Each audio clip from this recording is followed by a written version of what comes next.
Bismillahirrahmanirrahim.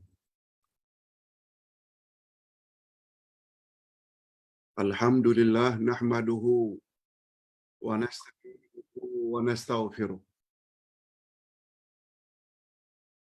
Wa na'udzu billahi min shururi anfusina wa min sayyiati a'malina.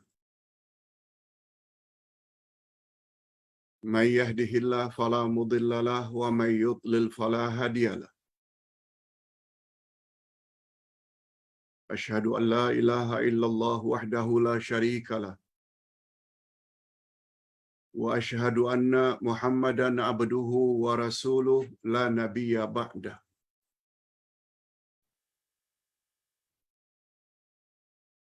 Allahumma salli wa sallim ala nabiyyina Muhammad wa ala alihi wa sahbihi ajma'in amma ba'd.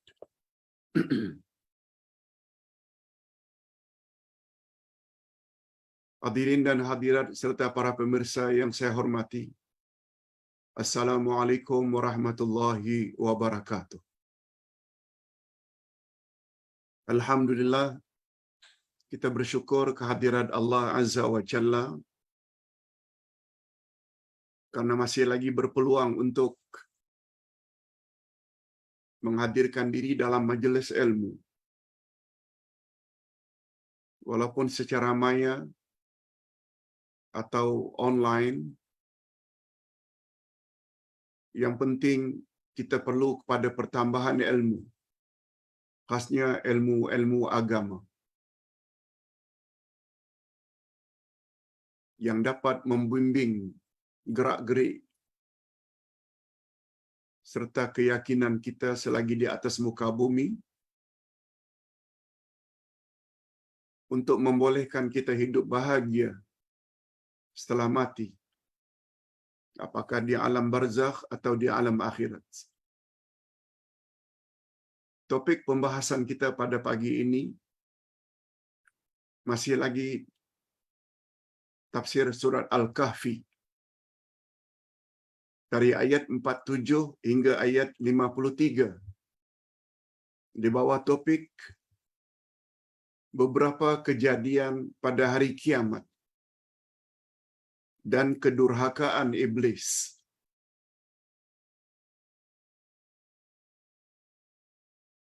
Hadirin dan hadirat serta para pemirsa yang saya hormati. Iman adanya hari kiamat, beriman adanya hari akhirat adalah termasuk salah satu rukun iman utama. Sehingga iman kepada Allah dan iman pada hari akhirat selalu disebut oleh Allah bergandengan dalam Al-Quran. Sehingga kata Imam Al-Qurtubi dalam kitab tafsirnya, bila dua rukun iman ini dimiliki oleh seseorang secara mantap, besar harapan insan tersebut akan jadi orang yang baik. Sebab imannya kepada Allah membuat dia yakin dari mana dia berasal. Kita dicipta oleh Allah. Dan imannya kepada hari akhirat membuat dia yakin ke mana dia akan berakhir.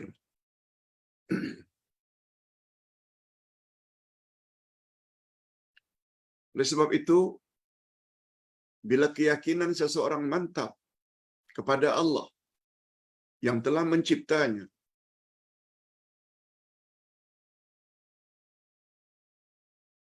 dia yakin pula ke mana dia akan balik setelah meninggal dunia. Lagi-lagi kepada Allah untuk dihisab. Orang yang mantap imannya kepada Allah dan hari akhirat biasanya akan jadi orang yang baik. Apa sebab?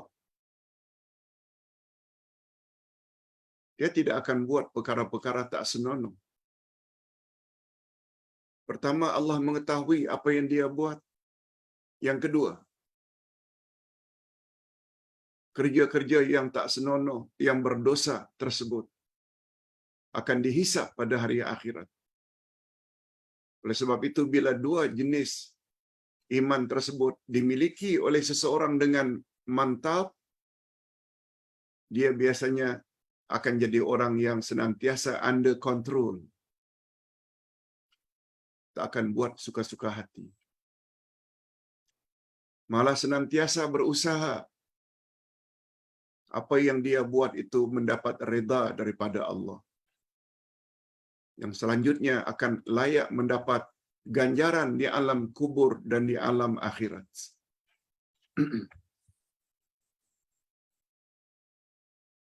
Ustaz baru saja balik salat jenazah.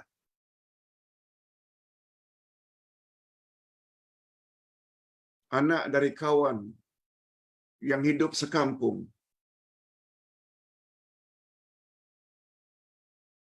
Umurnya baru 47. Banyak datang pemuda-pemuda kawan-kawannya.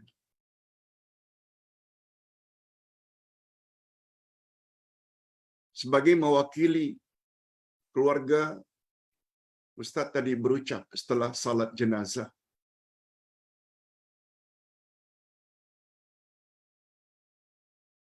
Ini di antara bukti kematian bukan hanya mendatangi orang yang sudah umur 70, 80, 90. Orang yang masih muda pun boleh dijemput oleh Allah. Umur 47. Bukan terlalu tua sangat. Masih muda.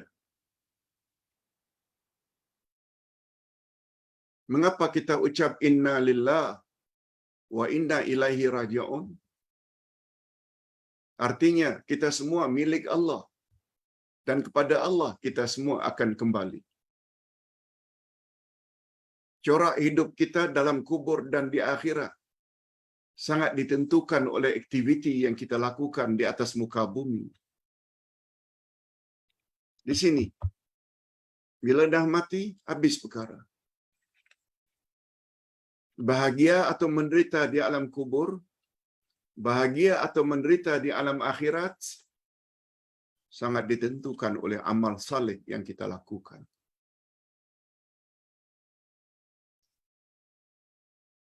Hadirin dan hadirat, kembali kepada persoalan.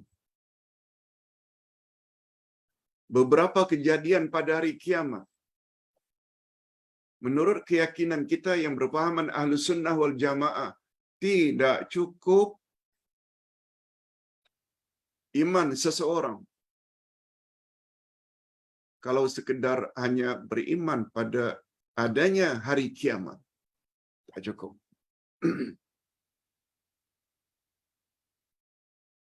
Sebagaimana tidak cukup seseorang beriman pada Allah sekedar meyakini Allah itu ada, wujud.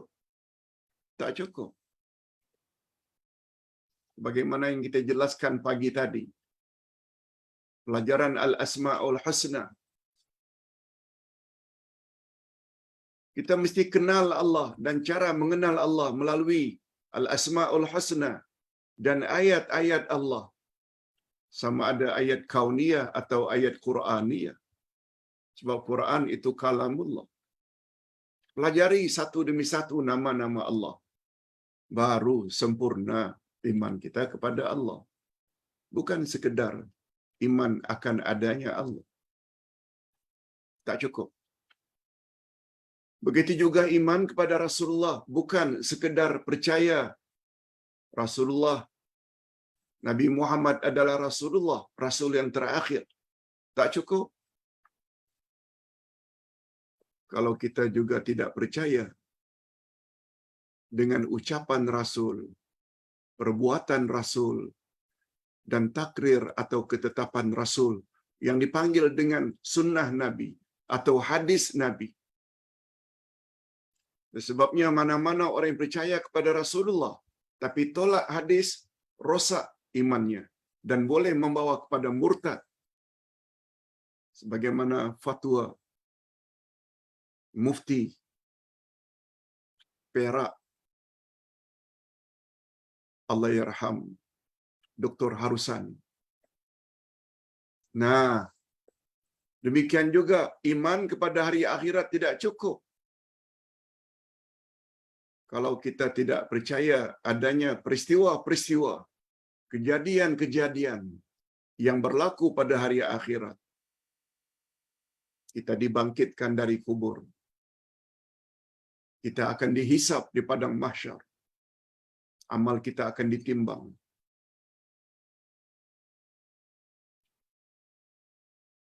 Setiap orang ada buku catatan amalan dia selama di dunia.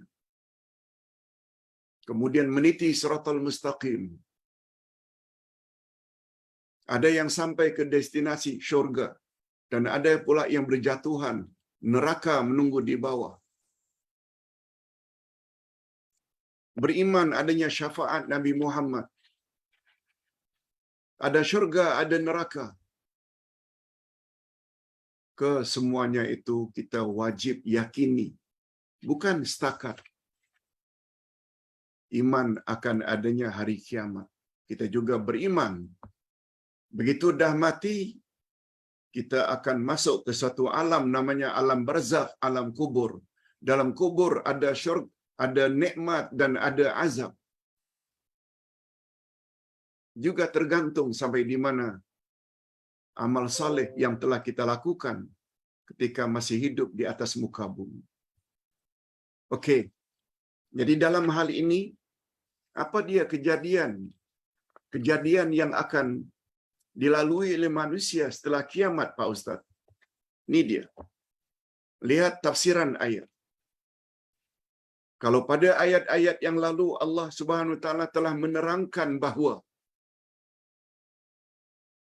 kehidupan di dunia ini silih berganti. Tidak ada yang abadi.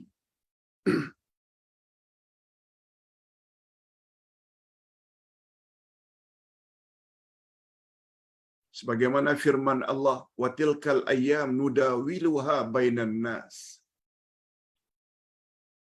Hari-hari di atas muka bumi Allah pergilirkan di antara manusia. Artinya dalam bahasa kita, manusia hidup di atas muka bumi bagaikan roda yang sedang berputar. Oleh sebab itu, kalau kita sedang berada di atas hidup mewah, jangan terlalu sombong, jangan terlalu bangga. Sebab sebentar lagi kita akan ke bawah. Dan orang yang sedang berada di bawah, juga jangan fras, jangan putus asa. Berusaha. Tak mustahil kita akan naik ke atas. Begitulah kehidupan di dunia. Oleh sebab itu manusia jangan sampai terbedaya ketika hidup di atas muka bumi. Tetapi hendaklah dia menjadikan dunia ini tempat melakukan amal saleh. Sabda Nabi, "Ad-dunya mazra'atul akhirah." Dunia adalah tempat bercocok tanam yang kelak kita akan petik di akhirat. Cocok tanam dengan makna amal saleh. Oleh sebab itu, gunakan masa sebaik-baiknya di atas muka bumi. Allah Subhanahu Wa Taala gambarkan keadaan dunia ini dalam firman-Nya. Kita baca dulu sedikit. A'udzubillahi minasyaitonirrajim. Wa yawma nusayyirul jibala wa taral arda barizah wa hasyarnahum falam nughadir minhum ahada wa uridu ala rabbika saffa laqad ji'tumuna kama khalaqnakum awwala marrah bal za'amtum allan naj'ala lakum maw'ida. Artinya, dan ingatlah akan hari yang ketika itu kami perjalankan gunung-gunung dan kamu akan dapat melihat bumi ini datar dan kami kumpulkan seluruh manusia di padang mahsyar dan tidak kami tinggalkan seorang pun dari mereka. Maknanya semua dibangkitkan dari kubur. Tak ada seorang pun yang terkecuali. Semuanya dibangkitkan. Hasyarnahum. Atas sebab itu, hasyarna ini muncul istilah mahsyar, tempat berkumpul. Yaitu di padang mahsyar. Semua manusia akan dikumpulkan oleh Allah. Itu sebabnya hari itu dipanggil dengan hari kiamat. Kiamat diambil dari kata qiyam, bangun atau berdiri, meninggalkan alam barzakh, kuburan, muncul di padang mahsyar untuk dihisab.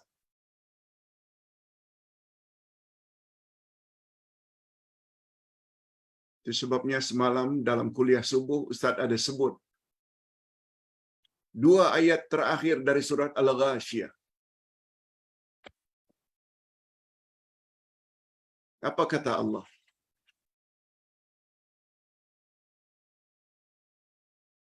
Inna ilaina iyabahum. Sesungguhnya kepada kami, kamu semua akan kembali. Summa inna alaina hisabahum. Dan sesungguhnya tugas kamilah, kata Allah, untuk menghisap kamu. Tak ada yang boleh terlepas. Sebabnya sempena ayat itu, kata para ulama, bagus kita baca Allahumma hasibna hisaban yasira. Ya Allah, hisapkanlah kami dengan hisap yang ringan.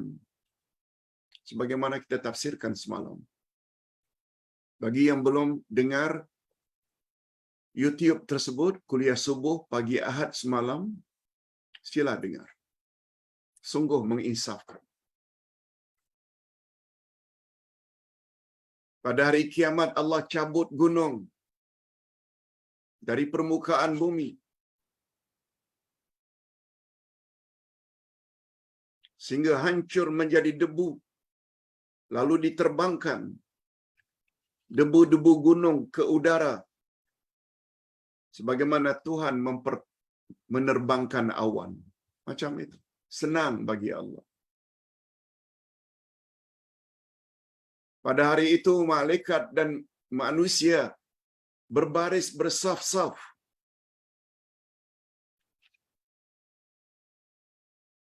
untuk menerima arahan daripada Allah Azza wa Jalla. Tak ada seorang pun yang mampu berkata kecuali setelah mendapat izin daripada Allah. Mereka dihimpunkan tanpa harta dan tanpa anak, tanpa penyokong. Oleh sebab itu banyak macam manapun penyokong di atas muka bumi, jangan sombong. Walaupun banyak bagaimanapun harta di atas muka bumi, jangan sombong. Sebab Allah Subhanahu wa taala bangkit manusia persis, exactly macam mereka baru keluar dari perut ibu.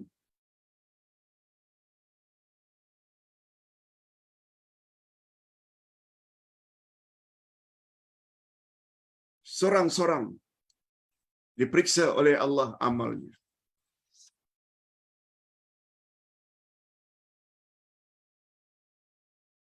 Ada pula yang mengartikan mereka dibangkitkan dalam keadaan telanjang.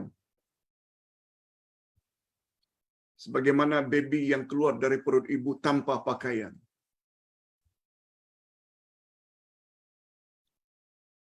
Siti Aisyah pernah bertanya, "Ya Rasulullah, kita dibangkitkan dalam keadaan telanjang. Takkah kita malu ketika itu aurat kita terbuka?" Jawab Nabi, rasa gerun dan takut yang sangat dahsyat pada hari itu membuat kamu tidak terfikir tentang aurat kamu. Sampai begitu jawab Nabi. Ustaz buat contoh mudah. Andai kata bangunan 30 tingkat, kita duduk di tingkat 25. Ada arahan supaya turun sebab bangunan itu akan roboh atau tumbang. Jangan gunakan lift. Kalau kita pun turun, segera melalui tangga. Andai kata ketika turun terlondek. Terfikirkah oleh kita sifat malu? Tak. Sebab kita tidak menyelamatkan diri. Takut kalau roboh bersama-sama dengan bangunan. Karena sifat takut itulah membuat kita dah tak terfikir lagi tentang aurat. Rasa takut pada hari kiamat. Lebih daripada itu. Lebih dari segala-galanya. Sebab sebentar lagi akan dapat kesimpulan atau vonis. Sama ada ke syurga atau ke neraka. Jadi jangan tanya macam mana. Demikian jawaban Nabi ketika ditanya oleh Siti Aisyah radhiyallahu anhu. Rasa takut yang bersangatan itu membuat tak ada rasa malu. Semua ingin menyelamatkan diri. Kemudian Allah sambung. Begitu dibangkitkan, manusia akan terima kitab catatan amalan mereka. Ada dari sebelah kanan, ada dari sebelah kiri. Ini ayatnya.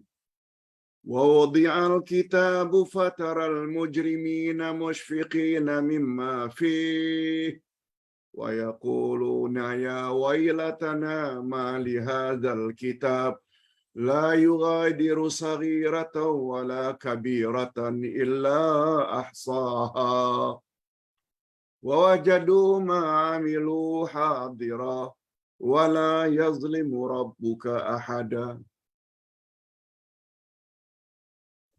Dan diletakkanlah kitab. Kitab di sini maknanya kitab catatan amalan selama di dunia. Lalu kamu akan melihat orang-orang yang bersalah. Orang-orang yang banyak buat dosa. Ketakutan terhadap apa yang tertulis di dalamnya. Pernah berzina, minum arak, berjudi, durhaka pada mak bapak, rasuah, mencuri. Semua tertera. Orang-orang yang berdosa merasa takut. Dan mereka berkata, aduhai, celakalah kami. Kitab apakah ini yang tidak sedikit pun meninggalkan yang kecil dan tidak pula yang besar, melainkan semuanya tercatat di dalamnya, dan mereka dapati apa yang telah mereka kerjakan ada tertulis, dan Tuhanmu tidak menganiaya seorang pun.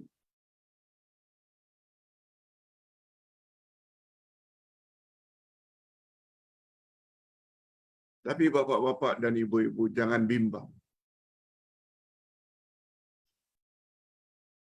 Amalan-amalan dosa kita masa silam besar kemungkinan tidak tertulis.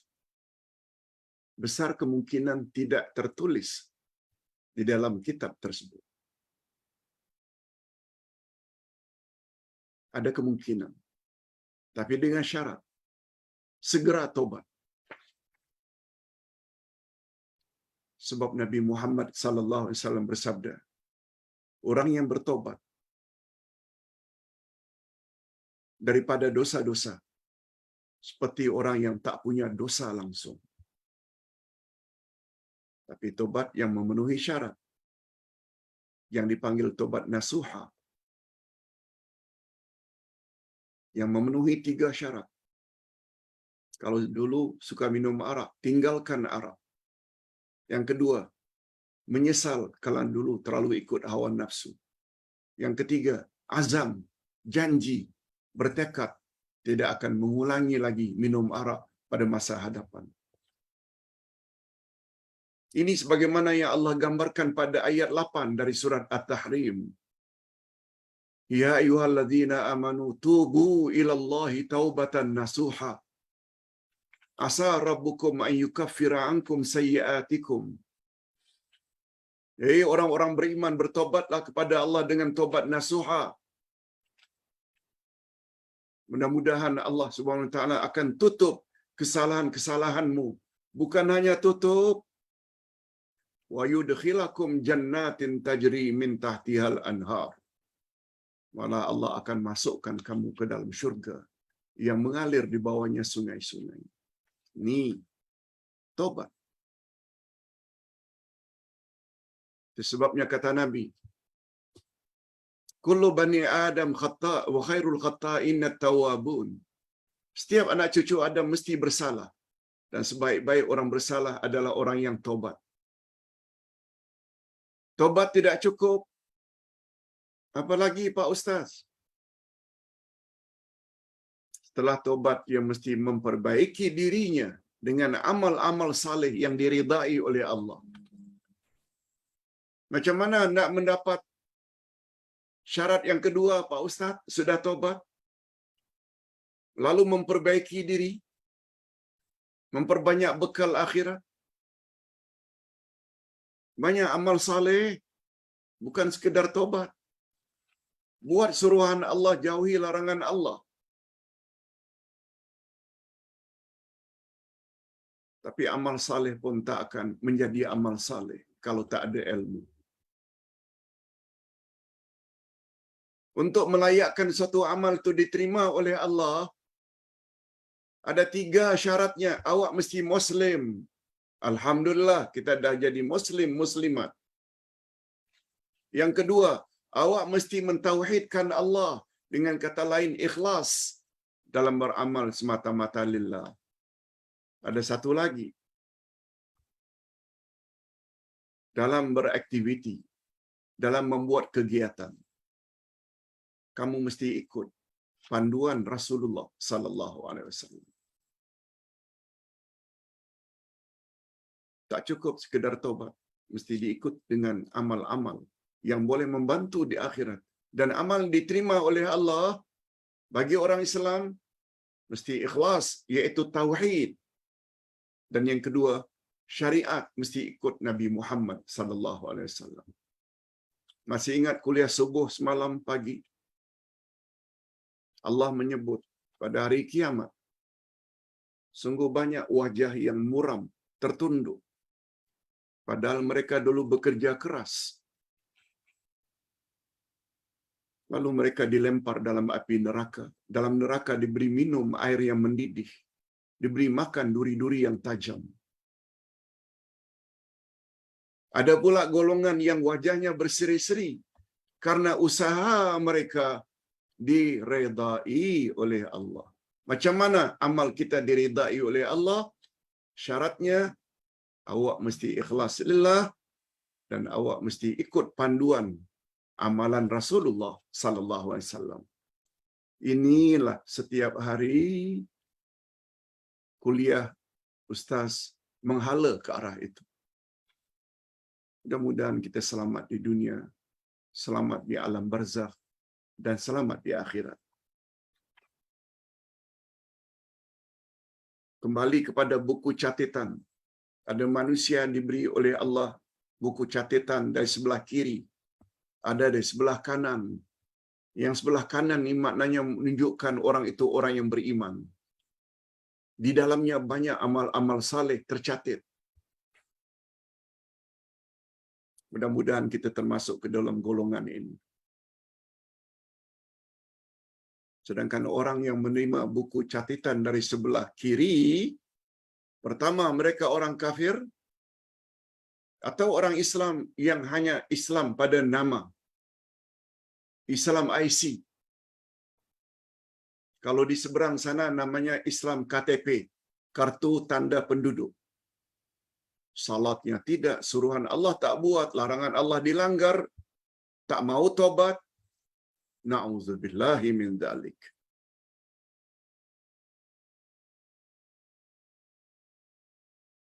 Hadirin dan hadirat, sebelum kita masuk topik yang kedua, yaitu kedurhakaan iblis terhadap Allah, kita nak sebut sedikit keadaan manusia di akhirat nanti sangat ditentukan oleh aktiviti yang mereka lakukan di atas muka bumi. Taat pada Allah atau sebaliknya. Buat suruhan Allah, jauhi larangan Allah. Berusaha untuk menaik taraf diri ini agar menjadi wali Allah. Tidak mustahil.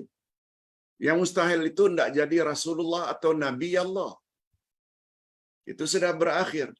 Tapi untuk menjadi wali Allah, masih ada kemungkinan kita usahakan hingga kiamat.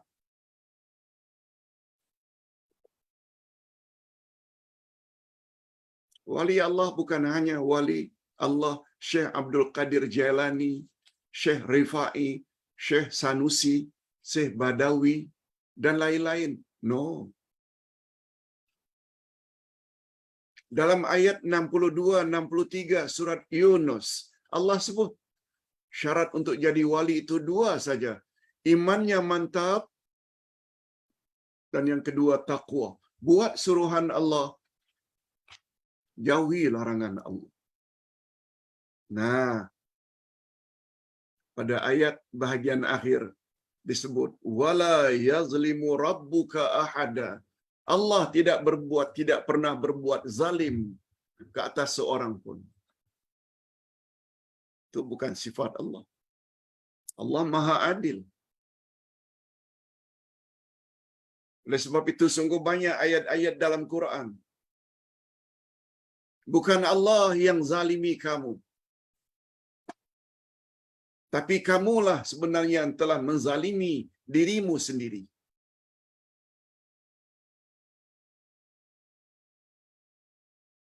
Itu sebabnya para ulama menyusun ada beberapa adab-adab terhadap diri sendiri. Bila disebut adab, jangan hanya fikir, sikap dan tindak tanduk kita kepada pihak lain. Betul, betul. Itu adab juga. Dan adab yang paling utama adalah adab kita kepada Allah. Jangan durhaka kepada Allah.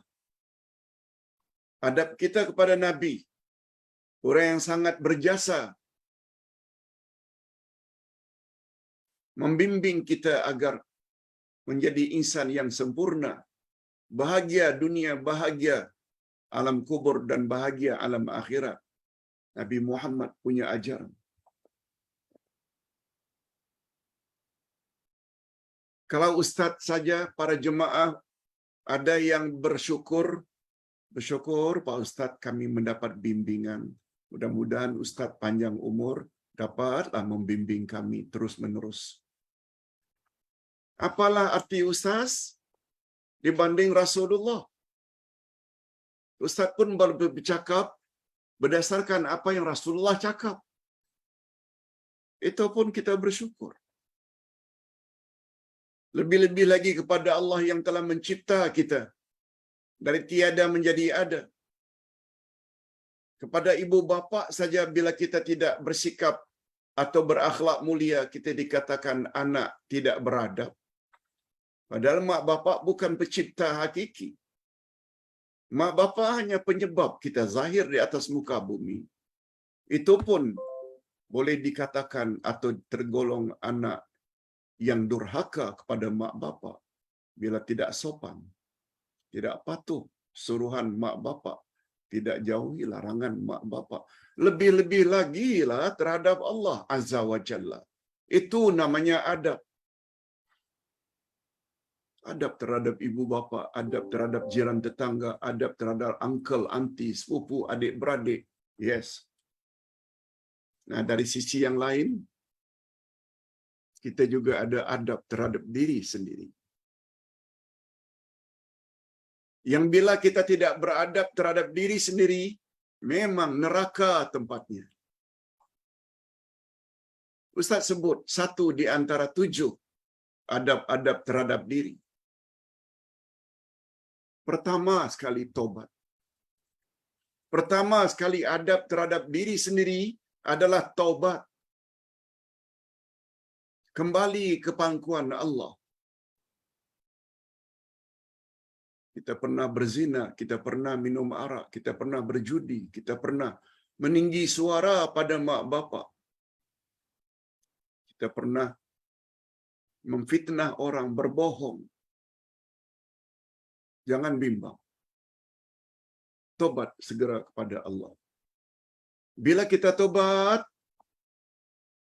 Allah akan hapus dalam buku catatan amal-amal jahat kita.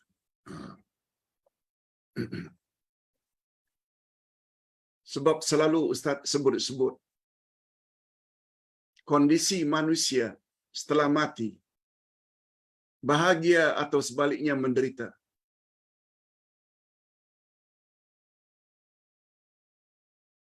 Sangat tergantung pada akhir hayatnya. Ketika dia mati. Allahu Akbar. Sabda Nabi, innamal a'mal bil khawatim.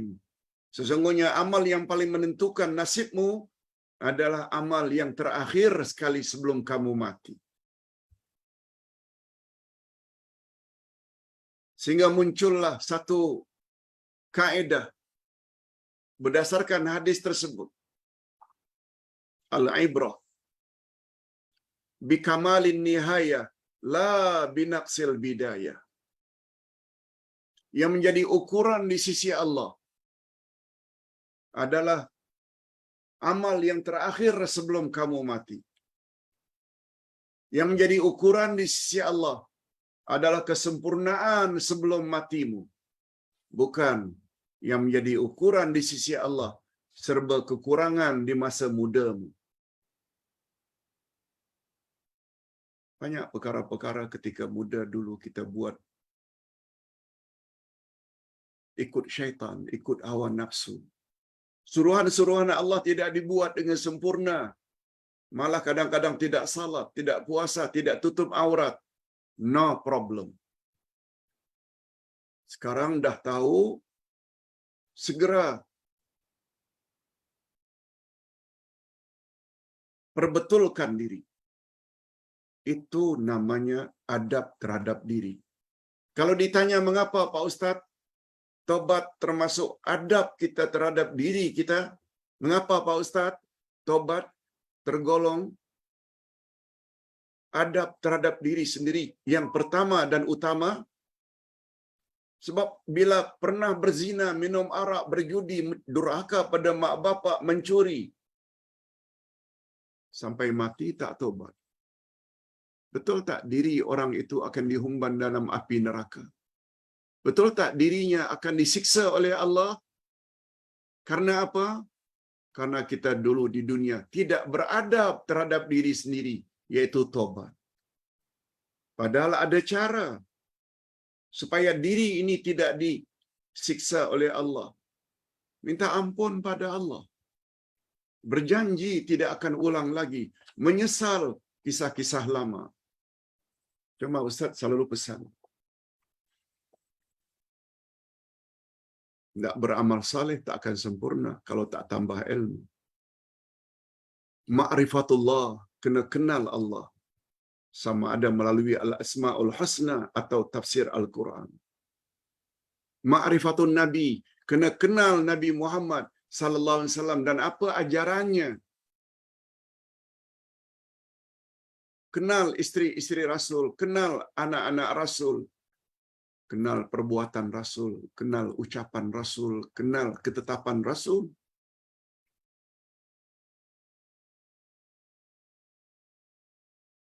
Yang ketiga, ma'rifatud dinil islami, mengetahui selok-belok agama. Sebab macam mana agama akan sempurna? Allah tak kenal, Nabi Muhammad tak kenal, selok-belok agama, jahil. Kita perlu ilmu.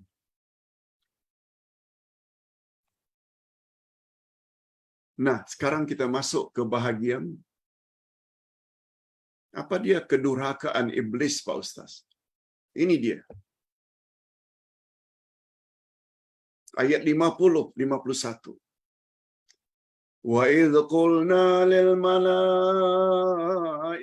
isjudu li Adam fasajadu illa iblis kana minal jinni fafasaqa an amri rabbih.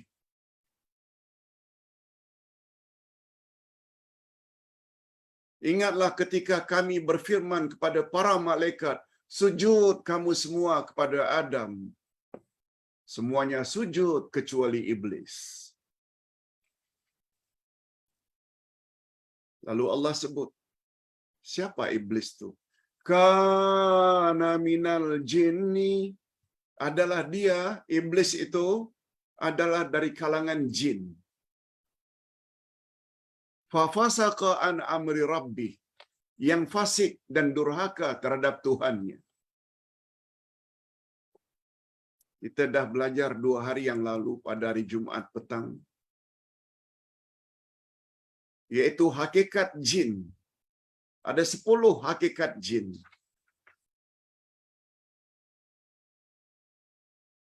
Termasuk hakikat jin, dia dicipta daripada api. Oleh sebab itu sangat salah orang yang mendakwa kononnya iblis itu malaikat. Salah. Allah sendiri yang sebut, yang mencipta jin, kana minal jinni.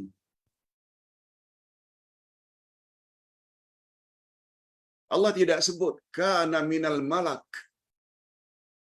Iblis itu adalah dari kalangan malaikat. No. Kana minal jinni. Ini sesuai dengan pertanyaan Allah kepada iblis ketika dia enggan sujud. Ma mana'aka an tasjud idza amartuk? Apa sebab kamu tidak mau sujud ketika aku perintah?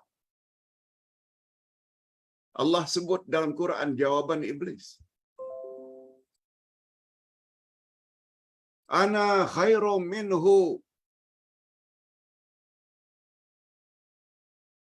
Saya adalah lebih baik dari dia, Adam. Saya better daripada dia. Lalu disebut sebabnya. Khalaqtani min nar, kau cipta aku daripada api. Wa khalaqtahu min tin, sedangkan kau cipta Adam itu dari tanah. Bukankah tanah itu rendah yang dipijak-pijak? Sedangkan api pula asal usul kejadianku menjulang tinggi. Takkan yang tinggi mesti sujud kepada yang rendah. Itu sebabnya kalau ada manusia yang suka membangga-banggakan asal usulnya. Oh, saya dari keturunan anu. Saya dari keturunan anu. Saya ini ada gelaran ini, ada gelaran ini. Orang tersebut sebenarnya cucu cicit iblis. Iblis yang punya sifat seperti itu. Yang suka membangga-banggakan asal keturunan. Coba bandingkan antara Abu Lahab, angkelnya Rasul, dengan Bilal, orang Habasyah, orang Afrika. Tidak ada rupa,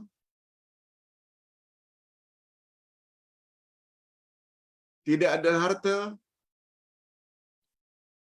latar belakangnya hamba, tak ada status. Abu Lahab, angkelnya Rasul, handsome, hartanya banyak, istrinya kaya raya, punya kedudukan terpandang zaman itu.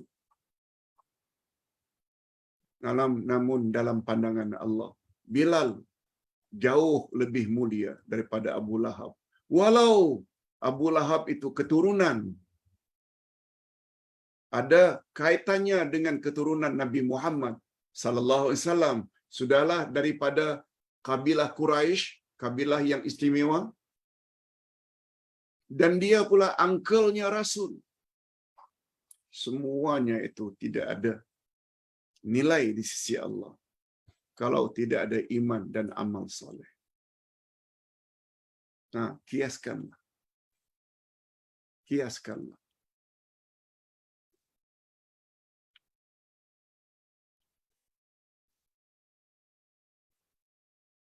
Malah kita dapati, Ustaz pernah dengar radio tahun 90-an dulu.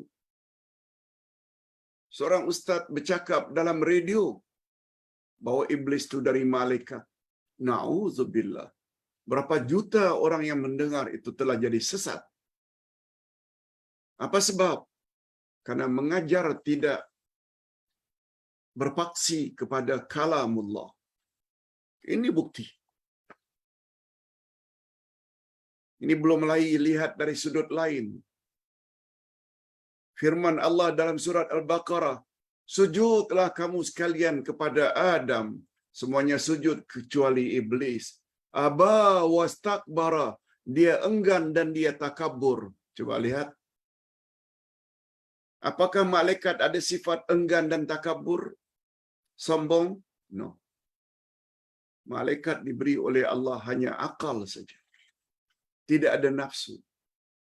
Sedangkan pendorong untuk takabur sombong adalah nafsu. Malaikat tak punya nafsu. Yang punya nafsu ini sama ada manusia atau jin. Yang Allah beri nafsu saja itu binatang. Tak ada akal. Tapi manusia dan jin. Karena tujuan penciptaan mereka adalah untuk beribadat pada Allah, lalu Allah bagi kedua-duanya. Itu sebabnya ada manusia Muslim, ada kafir, jin juga ada Islam, ada kafir. Ada manusia yang baik, ada manusia yang jahat, jin juga ada yang baik dan ada yang jahat.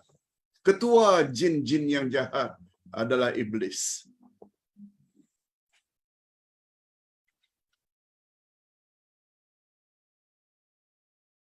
Oleh sebab itu, andai kata tidak mau, dalam buku catatan amalan kita masih lagi tertulis amal-amal jahat kita masa silam. Kalau tak mau, segera tobat. Kalau tak mau, jangan buka rahsia-rahsia keaiban orang. Apalagi kalau orang tersebut menurut mahkamah sudah ditetapkan masuk penjara. Tolong, jangan kita sebar-sebarkan lagi keburukan orang berkenaan. Cukuplah itu menjadi pengajaran bagi mereka. Sebab Nabi SAW bersabda, "Man satara ala muslimin, satarahullahu fid dunya wal akhirah." Siapa yang suka menutup-nutupkan aib orang Islam lain, niscaya Allah akan tutup kesalahannya di dunia dan di akhirat. Ini yang Ustaz maksudkan. Besar kemungkinan amal-amal jahat yang tercatat di dalamnya karena mereka lakukan zaman silam, zaman muda. Berkat tobat dihapus oleh Allah. Malah menurut pandangan Ahlus Sunnah wal Jamaah, bila seseorang itu tobat dari dosa, bukan sekedar pelupusan dosa tersebut, tapi Allah ganti amal-amal jahat yang dia telah lakukan. Setelah dia tobat, Allah ganti dengan kebaikan. Sungguh banyak ayat Quran yang menyebut bahwa Allah Subhanahu wa taala akan mengganti kejahatan-kejahatan seseorang dengan kebaikan-kebaikan untuknya. Itu janji Allah. Itu sebabnya Nabi Muhammad sallallahu alaihi wasallam pernah menceritakan, sebab beliau tiba-tiba tersenyum sendiri. Seorang sahabat bertanya, "Ya Rasulullah, mengapa Tuhan tiba-tiba tersenyum?" Allah jawab. Rasulullah jawab, "Allah baru saja perlihatkan kepadaku keadaan manusia di akhirat nanti. Tentang apa ya Rasulullah? Sahabat mengorek, ingin tahu. Ya Allah, perlihatkan itu apa ya Rasulullah? Allah perlihatkan kepadaku, ada satu orang yang diangkat tinggi derajatnya oleh Allah di akhirat nanti. Lalu dia tanya, Rabbi, ayu syai'in hadza? Oh Tuhan, mengapa engkau angkat aku setinggi ini padahal dulu aku banyak buat dosa? Allah jawab, dengar baik-baik.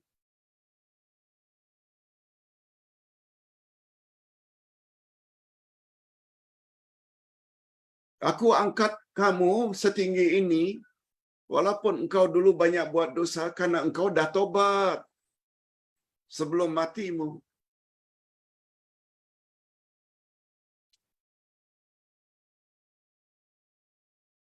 Manusia tadi tanya lagi, betul aku dah tobat, tapi belum lama aku tobat, aku mati. Tak sempat nak melakukan amal saleh.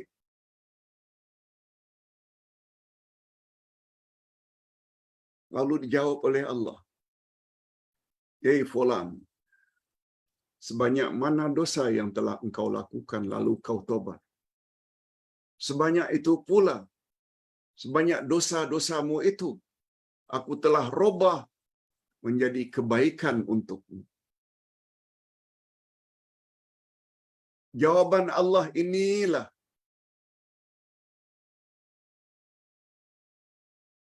yang menyebabkan orang tersebut diangkat tinggi derajatnya oleh Allah. Lalu orang tersebut bertanya lagi, orang tersebut komen lagi, ya Allah, menyesal aku. Mengapa tak buat dosa banyak-banyak dulu, last minute, menjelang mati baru tobat. Lihat tu degilnya manusia. Ini melambangkan degilnya manusia. Ini yang membuat Nabi Muhammad sampai tertawa sendiri. Ya Allah, degilnya manusia. Sanggup cakap depan Allah, mengapa aku tidak buat dosa banyak-banyak dulu? Last minute baru aku bertobat. Supaya makin banyak lagi amal salehku. Dia bukan kata, ya Allah, mengapalah aku tidak banyak beramal saleh dulu. Ini semua hujah-hujah yang diguna pakai oleh ulama akidah. Bahwa tobat dari dosa-dosa yang pernah dilakukan bukan sekedar pelupusan dosa, penghapusan dosa, malah sebanyak mana dosa yang dia pernah lakukan, bila dia tobat, tobat nasuha, memenuhi syarat-syaratnya, Allah akan anugerah untuknya ganjaran pahala atau kebaikan sebanyak dosa yang dia pernah lakukan. Hadirin dan hadirat rahimakumullah. Kemudian ayat yang terakhir Allah Subhanahu wa taala sebut keadaan orang-orang kafir dengan orang-orang Islam di akhirat nanti.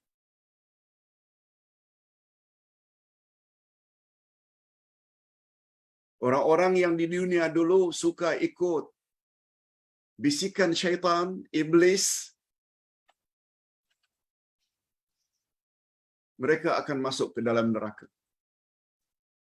Kalau di dunia dulu, iblis yang dia jadi teladan, bukan Nabi Muhammad.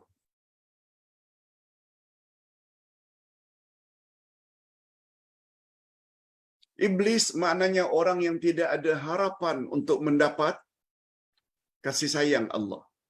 Itu makna iblis. Tidak ada harapan untuk mendapat rahmat Allah.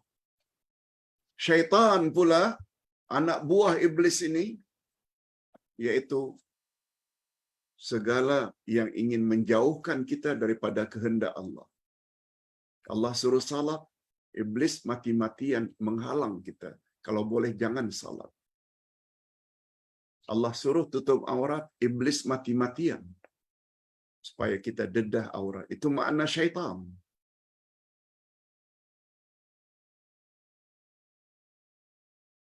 Allah mengajak kita ke syurga, Nabi Muhammad mengajak kita ke syurga, iblis dan syaitan pula mati-matian berusaha mengajak kita supaya masuk neraka. Nah, buat pilihan. Make your choice. Nak pilih Allah ke dan Rasul, atau nak milih iblis? Pilih Allah dan Rasul maknanya pilih Quran dan Sunnah. Sebab Quran ini kalamullah, Sunnah itu kalamur Rasul. Dan Allah berfirman, laqad kana lakum fi Rasulillahi uswatun hasanah. Sesungguhnya pada diri Rasulullah itu bagi kamu terdapat contoh teladan yang terbaik. Allah yang recommend. Tapi masih banyak lagi manusia yang tidak mau. Malah kita yang mau kembali pada Quran dan Sunnah dituduh dan dilabel dengan bermacam-macam label. Malah ada yang melabel sebagai ajaran sesat. Song-song. Pemecah belah umat. Allahu Akbar. Kita berdoa mudah-mudahan mereka diberi oleh Allah hidayah dan petunjuk. Hadirin dan hadirat rahimakumullah.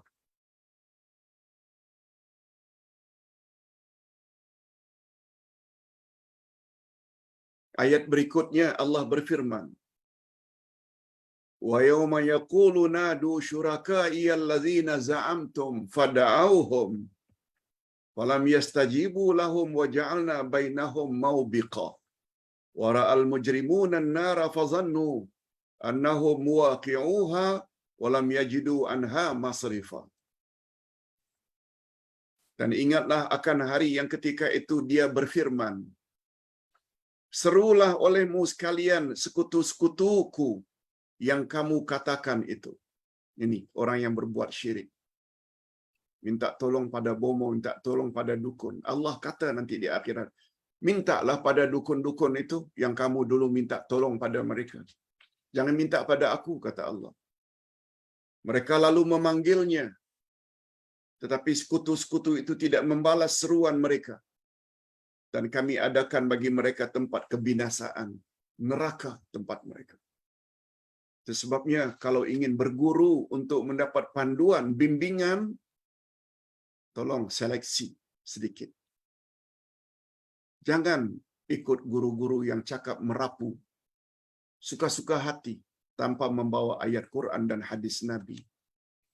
Dan orang-orang yang berdosa melihat neraka, maka mereka meyakini bahwa mereka akan jatuh ke dalamnya dan mereka tidak menemukan tempat berpaling daripadanya. Na'udzubillahi min dzalik. Demikianlah lebih kurang singkatan dari tafsiran ayat. Dari ayat yang ke-47 hingga ayat yang ke-53. Dari ayat atau muka surat 155 sehingga muka surat 174. Hampir 20 muka surat. Sila baca untuk mendapat kematapan dalam ilmu. Baca. Ingat selalu pepatah atau kasidah orang Arab. Kitabi, oh my book. Wahai kitabku.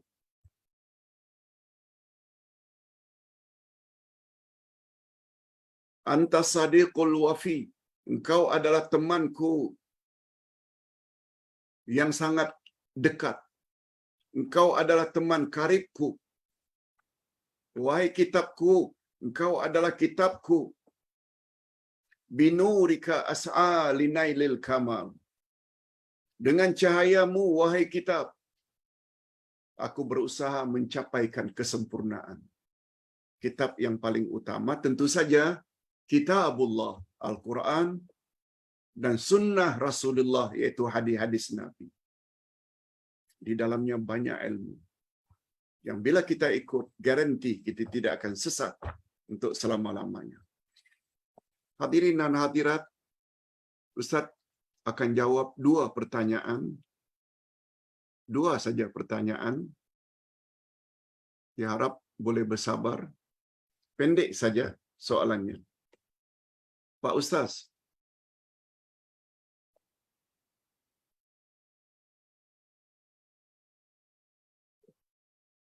di tempat saya, di surau atau di masjid saya, imam ajak baca bersama habis salat subuh. 10 ayat pertama Al-Kahfi dan 10 ayat terakhir dari surat yang sama, Al-Kahfi. Dan apabila habis salat Isya, imam ajak makmum baca bersama surat Al-Mulk. Sebelum Ustaz jawab, apa pandangan Ustaz?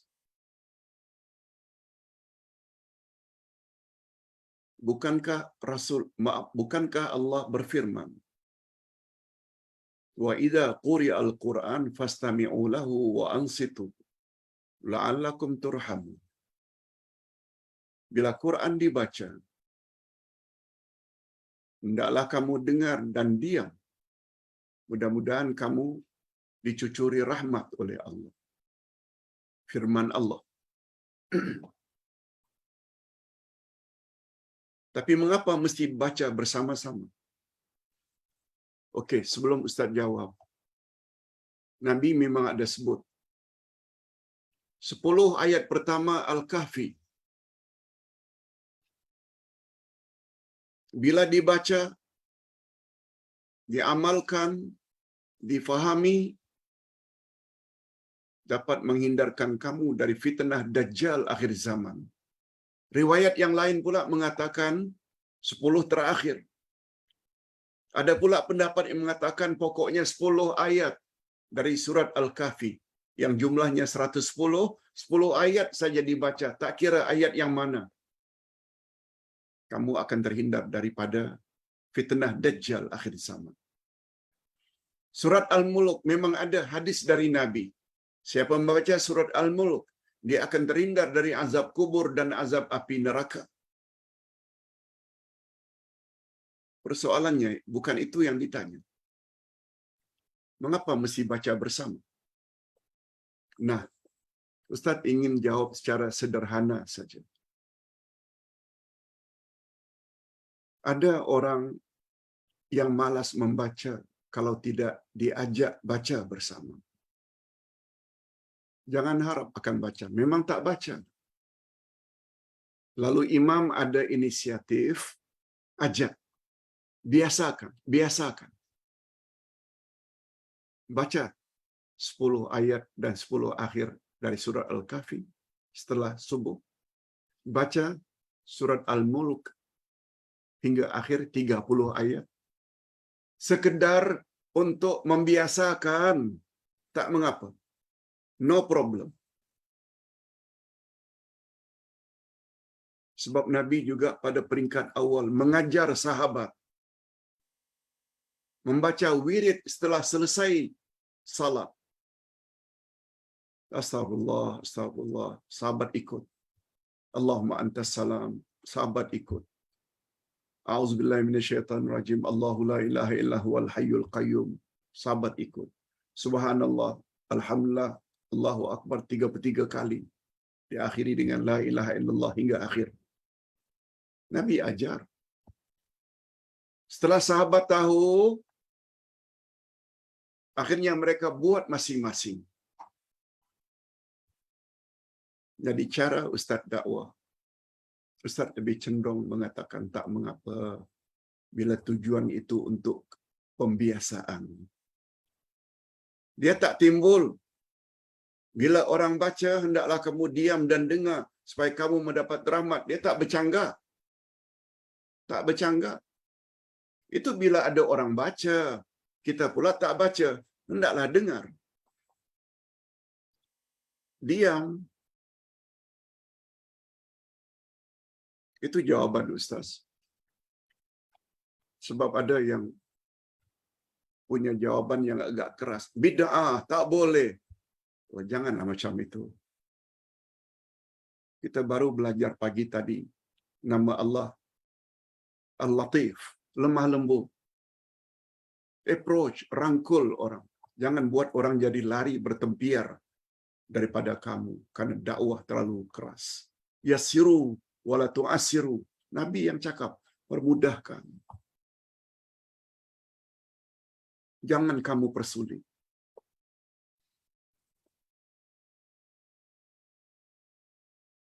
Hadirin dan hadirat rahimakumullah.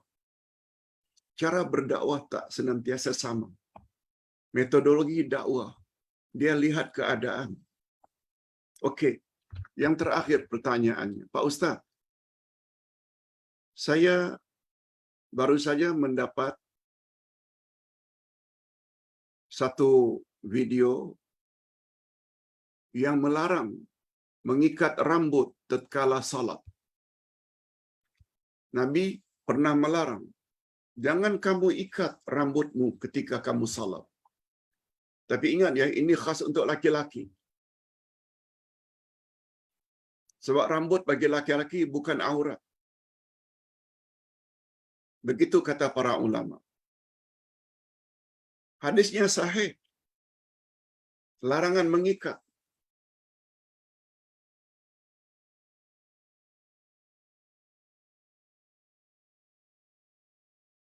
Biasanya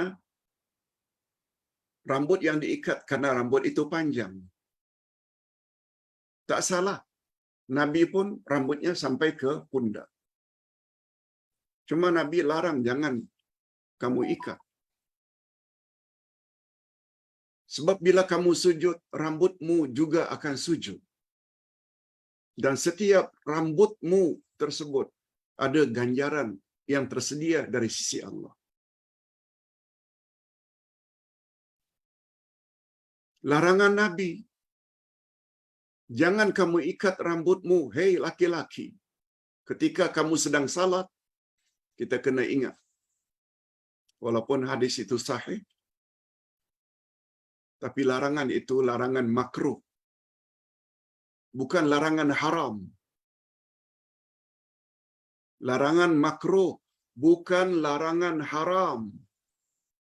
Itu sebabnya kata Imam An-Nawawi dan imam-imam yang lain, bila dia salat, rambutnya diikat, salatnya tetap sah. Tapi adalah lebih baik kalau tidak diikat. Itu saja. Jangan ya, kita menyimpulkan setiap larangan itu mesti haram. No. Setiap suruhan itu mesti wajib. No. Ada pula suruhan itu yang bersifatnya sunnah. Boleh buat, boleh tidak. Ada juga larangan itu bersifatnya makruh, bukan haram. Salatnya tetap sah. Tapi yang lebih baik jangan diikat. Ini dulu yang dapat Ustaz sampaikan, mudah-mudahan ada manfaatnya. Kita akhiri dengan doa. Alhamdulillahirabbil alamin wassalatu wassalamu ala asyrafil anbiya'i wal mursalin wa ala alihi wa sahbihi ajma'in. Rabbana ighfir lana dzunubana wa liwalidina warhamhum kama rabbawna shighara. Ya Allah, ampunkanlah dosa kami dan dosa kedua ibu bapa kami. Dan cucurilah rahmat-Mu ya Allah sebagaimana mereka telah didik kami sejak dari kecil. Rabbana hab lana min azwajina wa dzurriyyatina qurrata a'yun waj'alna lil muttaqina imama. Ya Allah, berilah kami pasangan hidup dan zuriat keturunan yang menyedapkan pandangan mata dan hati kami. Dan jadikanlah kami pemimpin bagi orang-orang yang bertakwa. Ya Allah, ya Tuhan kami, masukkanlah kami ke dalam golongan orang-orang yang akan menerima buku atau kitab catatan amalan dari sebelah kanan di akhirat nanti. Dan jangan sebaliknya. Na'udzubillah min dzalik. Lindungi kami daripada menerima buku catatan dari sebelah kiri. Rabbana ighfir lana dzunubana wa israfana fi amrina wa thabbit aqdamana fansurna 'alal qaumil kafirin. Ya Allah, ya Tuhan kami, ampunkanlah dosa-dosa kami. Ampunkanlah segala sifat keterlaluan kami dalam urusan kami. Tetapkanlah pendirian kami dan bantulah kami untuk mengalahkan orang-orang kafir, terutama orang-orang kafir yang jahat. Ya Allah, ya Tuhan kami,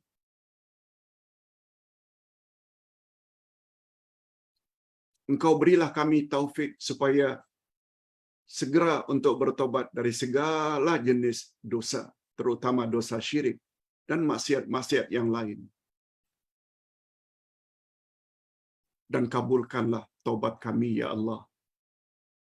Sebab kami sangat mengharap kiranya segala dosa-dosa yang pernah kami lakukan tidak lagi tercantum di dalam buku catatan yang akan kami terima di akhirat nanti. Wa sallallahu ala nabiyyina Muhammad wa ala alihi wa sahbihi ajma'in walhamdulillahi rabbil alamin. Subhanakallahumma wa bihamdik asyhadu an la ilaha illa anta astaghfiruka wa atubu ilaik. Assalamualaikum warahmatullahi wabarakatuh.